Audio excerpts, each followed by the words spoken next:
Relationship between Belichick and new Patriot Cam Newton can work if Cam buys into the Patriot way.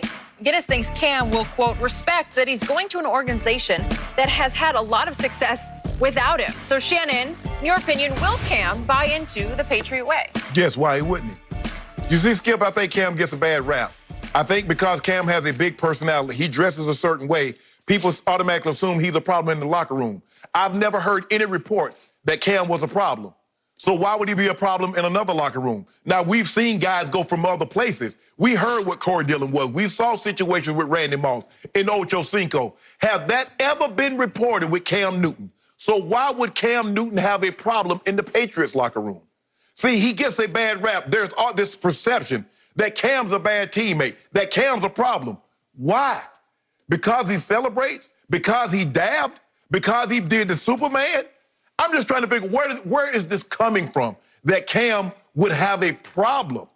He said he was wondering, like, okay, maybe my antics, maybe my celebrations, because when his agent told him that New England might have some interest, he's like, well, wait a minute, how me and Coach Belichick's gonna mesh? Because I do what I do, I do what I do on the field. I've never heard of Cam being a problem. And if he was a problem, they did a great job of keeping it quiet.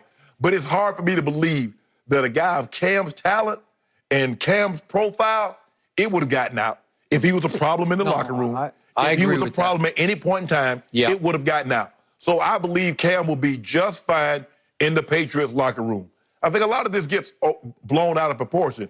For the most part, every guy that's gone there has been modeled. It's just that some of the guys that he's taken from other places.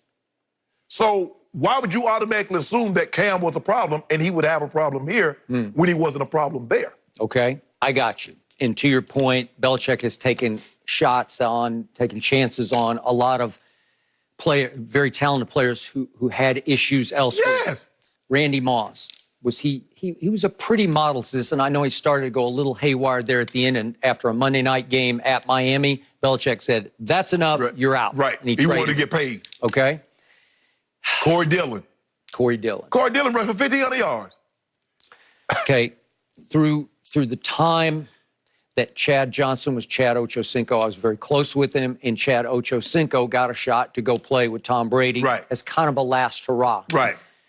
And I believe to this day, Chad will tell you that it didn't work for him to leave Chad Ochocinco at the door because it's who he was. Correct. It's what fueled him. He needed to be himself. Right. He needed to do the river dance, which is still the all-time greatest ever. It's just like, way to go, Chad. you just blew the top off celebrations with that one. If I look at the highlight, I'll watch it like 15 straight times. But the point is, he checked Ochocinco at the door. He went back to just plain old Chad Johnson. Right. He was a little overwhelmed and, dare I say, intimidated by the Patriot way. Right. And it showed in his performance. Right. He was flat. He looked average. He felt average. He played average. Well, I think the thing was, Skip, when he first got there and he goes into the meeting room and Coach Belichick turns on the film and he's yelling at Tom Brady. Because of the Jets playoff loss. He put that tape in on the first day of camp. They had lost a playoff game at home to Mark Sanchez and company, and he put that tape in and blast Brady over it. Ocho had never been yelled at. No.